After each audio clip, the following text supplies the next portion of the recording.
What's going on, everybody? And in today's video, I'm reviewing the original Friday the 13th, released in 1980 and was a rip-off of Halloween. Much like Halloween, this movie was very impactful. It created a huge franchise with 12 movies, but unlike Halloween, this movie isn't very good. The story is pretty bad here, and most of the acting is horrible.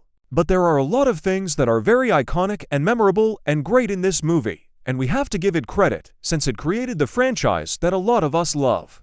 A franchise with some of the best horror movies ever made, but this movie is very important, much like Halloween, but it's one of these movies that you don't really love, but you don't dislike. So Friday the 13th tells a story of a group of teenagers, which are restoring the old Camp Crystal Lake, while one by one they're getting murdered by an unknown killer. Much like with Halloween and A Nightmare on Elm Street, I'm going to review the entire Friday the 13th franchise, and we'll end on a ranking video and a ranking the Jason's video. And let's start with the original Friday the 13th. So if you guys didn't know, the original Friday the 13th's killer wasn't Jason, spoiler alert, it was his mother. She wants to avenge her son's death by killing the people that were not paying attention when Jason drowned.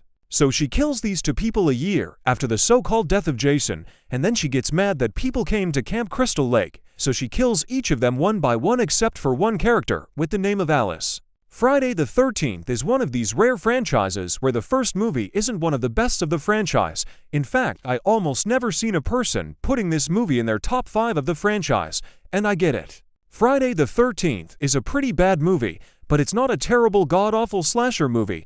It's just a low-budget horror movie that commented on the success of another horror movie, which is Halloween. To be honest, the Friday the 13th franchise is my second favorite franchise out of the big three. But if Freddy's Dead: The Final Nightmare didn't exist, this franchise would easily be the worst in the big three. That's just my opinion, but I'm happy that 12 Friday the 13th is a huge franchise because I love Jason Voorhees. He could be the least awesome out of the big three, tied with Freddy, but I love his motives and look. But in this movie, Jason isn't present. In fact, he first appears not in the sea in the sequel Friday the 13th Part 2. So along with Friday the 13th Part 5, A New Beginning, this is kind of the Halloween 3 of the franchise. I adore Halloween 3.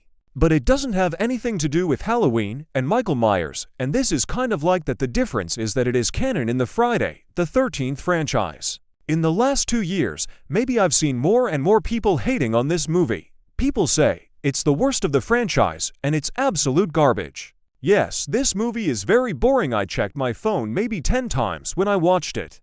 And yes, it's not the best made film in the entire world, but a lot of you guys are overreacting. Yes, this movie is very 80s, and yes, it's very boring, and yes, it has a lot of horrible kills. But it's still okay a movie. It's not terrible. I used to, but I don't think it's terrible, and I don't think it's very good either. It's just right in the middle for me. But one thing I don't get is how much money this movie got. It was made with the budget of $550,000 and got $50 million. That is insane. And I don't really know anyone that thinks that this movie is great. I always see it get a lot of hate, and $50 million at the box office, wow.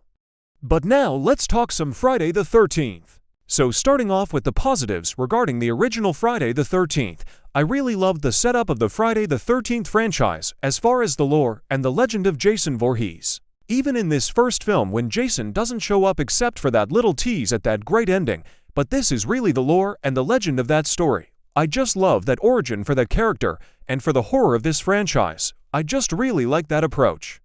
It's a very tragic story. I mean, a kid who is mentally and physically handicapped that was bullied and pushed into the lake. We see that in Freddy vs. Jason. I believe it's a very sad story, but one thing I don't get is where was his mother? She's so mad about that they let him drown. But where was she in that time? Because she was there in the beach, because she knew what was going on, but she could have easily helped him, and end of the story. That's kind of a plot hole, but I can forgive that. I also think the whodunit aspect in this movie is great. The reveal is not, but we'll get into that. The whodunit aspect is very smart and effective and cool. That's one of the main reasons why I absolutely adore the Scream franchise, because you never know who's the killer, and in this movie it works very well. You basically don't see a single thing regarding this killer. You see the hands and how he walks, and you see the reactions of people next to the killer, but you don't know who the killer is, and it's really cool. The POV style kills in this movie, and the next one is really cool. I really like seeing how the person looks and how he moves. And I really like that aspect of Friday the 13th. I even love it. It's kind of unique in this franchise to see these kind of kills. But I really like those kind of kills, and with the music and everything it works out perfectly in my opinion, and a lot of people think it's not good, it's just cheap kills, and there are a lot in here that are cheap, we'll get into it, but it works very well in this movie. Another thing that is positive regarding this movie are the kills. There are 3 of them that are awesome. The first one being the Kevin Bacon kill. The girl with the axe to the face and Ms. Voorhees. Let's start with Kevin Bacon's death. This kill is very famous, but he lays on the bed and then starts to smoke, but then an arm grabs his face and an arrow starts going through his neck. Tom Savini with the budget he had was awesome in this movie. The effects are awesome, and I love how the kill was made too. Kevin Bacon basically had to put his head and neck on the bed when the arrows started to go up. But the rest of his body was under the bed, they had a hole, and so it's such an interesting fact about this kill, how they made it. The kill is very iconic, and one of the most memorable of the series. It's just awesome, and his reaction was real when the liquid touched his face. That was an actual reaction that is very fun. The other kill I love is Marcy, played by Jeanine Taylor. So, after doing her thing with Kevin Bacon, she went to the bathroom, and then when she got out an axe just flew into her face, and it looks awesome. The effects were amazing in that scene. It's not really that realistic because when she saw the axe she just started to cry. Why didn't she just run? Pamela is very old, she can't outrun a teenager. I get why they did it, and it's fine, but it annoys me. But still the effects are absolutely incredible in that scene. It kind of looks like a prop doll. But it wasn't, so it just makes it great. The kill is absolutely incredible. That tiny thing with her just crying instead of running kind of makes it a little less good. But it's still awesome. Tom Savini was just awesome in this movie, and I don't think anyone thinks his effects are bad, and with the budget he had. He is so good, and I appreciate that he went on with most of the series, and he was just awesome with what he had. And then we have probably the best kill of this movie, Ms. Voorhees' death, and if it wasn't for that death, there wouldn't be a franchise. Jason's motive is to avenge his mother, that's the point of his character, and to protect his homeland.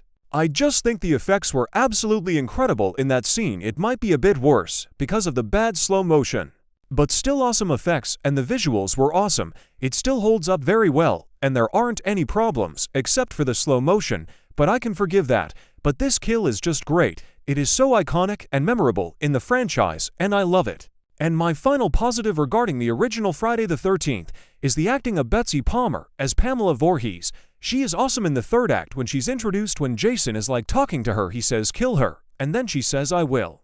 That is great acting. When an actress or an actor actually talks to herself or himself and then talks back is believable. It's just awesome. That is great acting. When a person makes it really feel like there's someone inside of their head. It's awesome. It's so scary when it is done right, not a voices in my head type of thing, where you just listen, much like Electro in The Amazing Spider-Man 2, when it is believable that you're having a conversion with someone in your head. It is just awesome, and Betsy Palmer is the only person that does a fantastic job in this movie. Betsy Palmer was just awesome in this movie. Moving on to the negative aspects regarding the original Friday the 13th, I think this movie's plot sucks.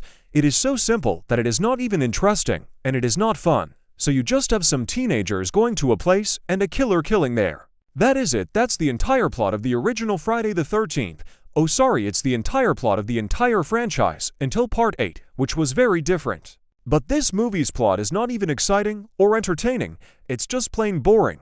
It's a huge negative because I think the story of a movie is the most important part of the film. It annoys me when so many actors put their heart on a project that was a bad premise.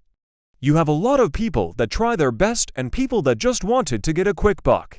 This is Friday the 13th. Let me know down in the comments if you agree that the plot is the most important part of a movie, because I really need to know if it's just me, but this is one of the biggest things that I despise in this movie. I also don't like the characters in this movie. They're all very bland, very boring, and none of them get any character development. Our final girl in this movie, Alice, isn't really memorable. And good, she just happens to be the final girl of the movie because Pamela didn't kill her. And I don't like it, because if there's a person that is going to beat the evil person or thing in the end, you need a character that you get, a character that entertains you, and a character that is fun to be with. Alice isn't that person. She just happens to be the final girl, and she gets not development whatsoever. I also don't like how you don't know who's going to be the final girl or guy in Halloween. You know it's Laurie right from the start. In Child's Play, you know Annie's the final guy. In Friday the 13th, you don't know, and you have to guess who's going to survive in the end. You can't know, because there are no signs of anyone surviving this movie, and you just have to count how many died and how many is living.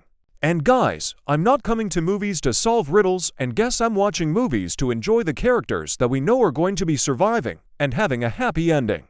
And when there isn't a happy ending, it's still good. But I'm not watching a movie to see a character kill another character and then escape to a boat in the sea. Go call some cops. Why are you sleeping inside of a boat?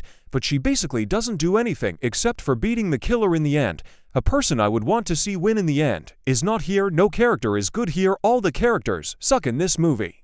They are so 80s and so bad that I just don't like. I hate all the characters save for Pamela Voorhees in the original Friday the 13th. I also hate the kills in this movie except for that 3 that I talked about. All of them are off-screen. You have the opening kills for this franchise, and it is horrible. The first one being a person with a okay death gets stabbed, but the second person, that was awful. She just throws some boxes at Pamela, and then jumps into a freeze frame. What is that? Did she die by the freeze frame? We don't know. Maybe the white flash killed her, but it is horrible. You get Annie's death, and it's okay. The effects are pretty good, but the lead up to the kill is so not realistic. Annie jumps into Pamela's truck, and then when Pamela speeds up, she jumps out and Pamela runs after her, and then she kills her with a machete. Did she not notice a machete next to her? And how did Pamela know who she is and why she should jump into her truck? That is a plot hole, and it might be nitpicking, but that kill always annoyed me for some reason. And there's a kill that always pissed me off, and that is the snake kill. Now, I have a question to whoever thought it'd be okay to kill an animal. Do you have a heart?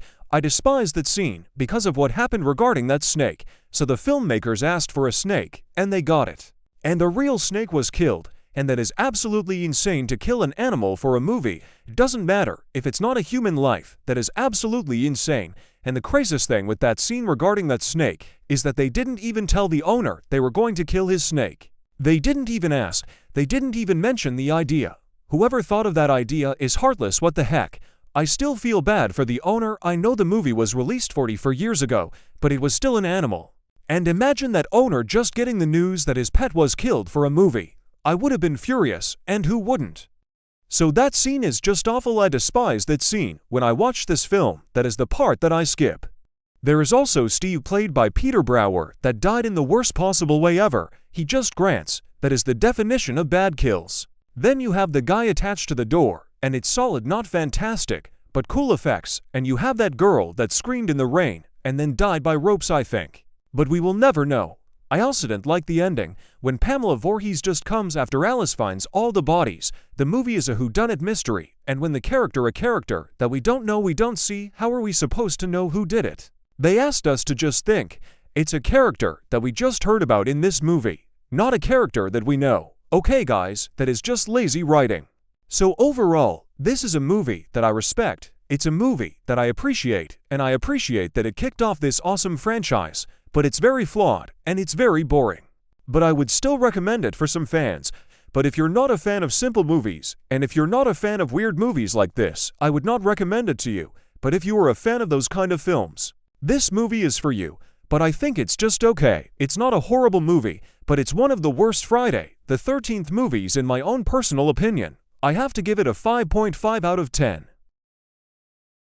So what are some of your guys' thoughts on the original Friday the 13th? Are you a fan of this movie? Do you think it's one of the best in this franchise? Is it somewhere in the middle for you? Or do you not like it? Comment all your thoughts down below in the comments section. I would love to hear them. As always, thank you so much for letting me be a part of your day, and thank you for watching. I'll see you guys in the next one.